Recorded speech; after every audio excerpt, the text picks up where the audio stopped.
Good morning and rise and shine. Diana Stoner here this morning, and I'm going to show you how to clean copper bottom pots this morning. Now you might say, why is she doing that for a devotion for rise and shine? But you'll see. Today I have as my photographer my grandson Matt. Say hi, Matt. Hello. All right, let's get started. The first thing you want to do, I have some copper bottom pots. Some of them look like that.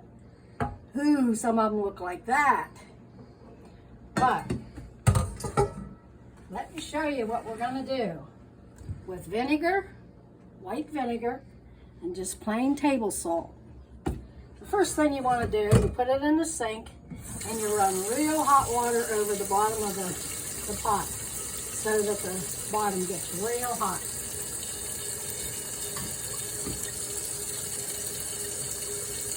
All right, that should be good enough.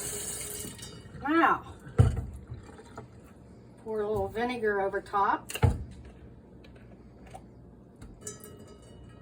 As you can see, not much is happening, right? Watch the salt.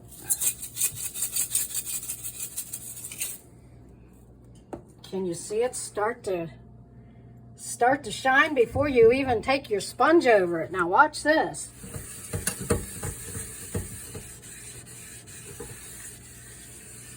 How do you like that? Easy peasy. In Matthew 5:13, Jesus said, "You are the salt of the earth." What does salt of the earth mean? How are we salt of the earth? What do salt and light mean? And how does it relate to our lives? Well, listen to Colossians 4:6. Let your speech be always with grace, seasoned with salt. That you may know how you should answer every man. And then Mark 9:50. Salt is good, but if salt has lost its saltiness, wherewith shall it be seasoned? Have salt in yourself, and peace one with another. After you clean your pots and pans, make sure you dry them right away, because I found if you don't, they leave little spots on it. But how you like that?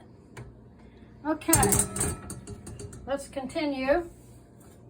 Here's a tiny little one that I used for melting butter. Do the same with that. We all know salt adds flavor to our food.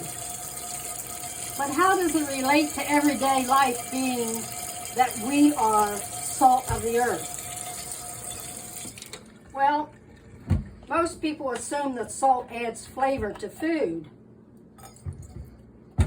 On the contrary, what really happens is that the salt releases the flavor by breaking down the cell walls in the vegetables and the fruits and the meats. As a result, this allows us to enjoy a natural flavor of the foods.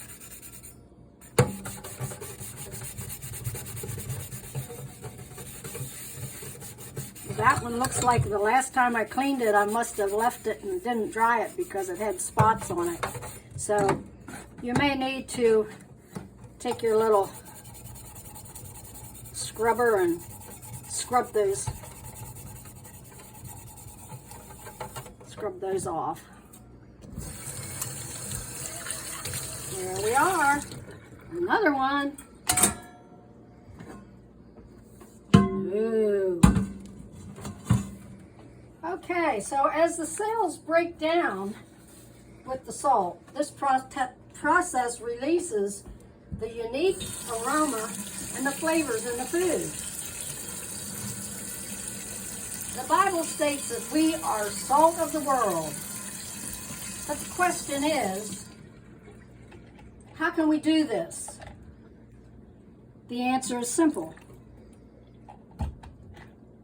We are to be that flavoring agent to spread the gospel. As Jesus' disciples did, so that the flavors of God's grace and love can be experienced. Isn't that beautiful? We are to share kindness and help ease other people's troubles. Share kindness and goodness to those around us, so in our own ways we can help ease their troubles and experience a taste of heaven here on earth. But at the same time, salt can also lose its influence. Luke 14:34-35 teaches that salt can be useless for the soil. Luke clarifies that when Jesus warned of losing our saltiness. He's not describing table salt. Yes, as the salt of the earth, we are agents of human flourishing. Jesus is calling us to be fertilizer in his kingdom. Just as salt can lose its flavor, we as Christians can lose our effectiveness.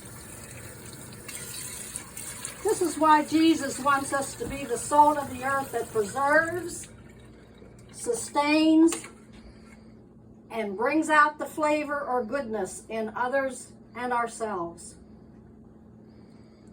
All right, one more.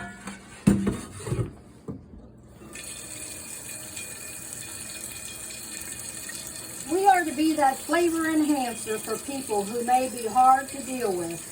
Our mission is to help them to see how God works in our lives. Share the good news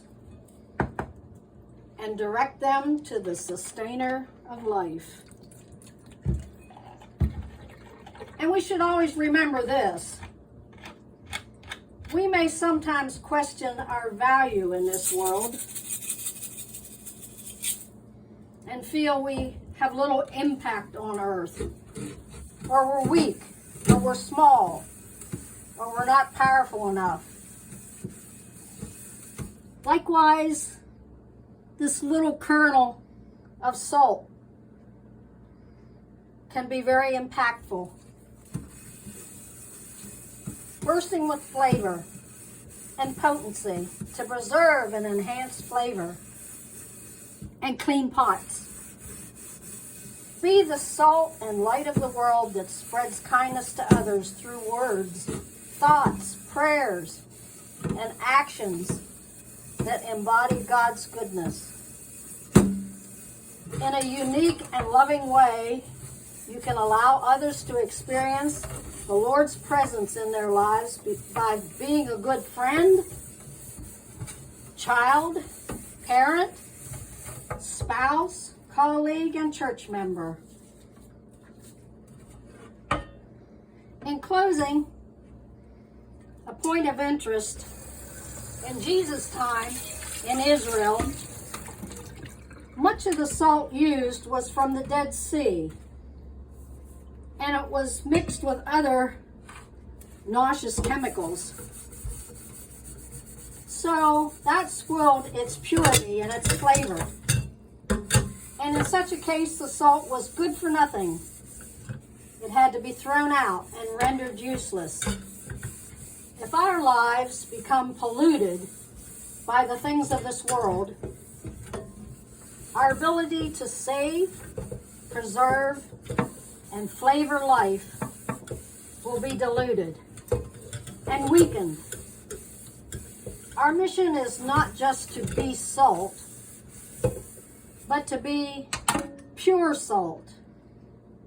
Don't lose your power by becoming mixed with the false salts of the world. Okay. Thank you. Hope you enjoyed it. Now, go clean your pots and Be the salt of the world.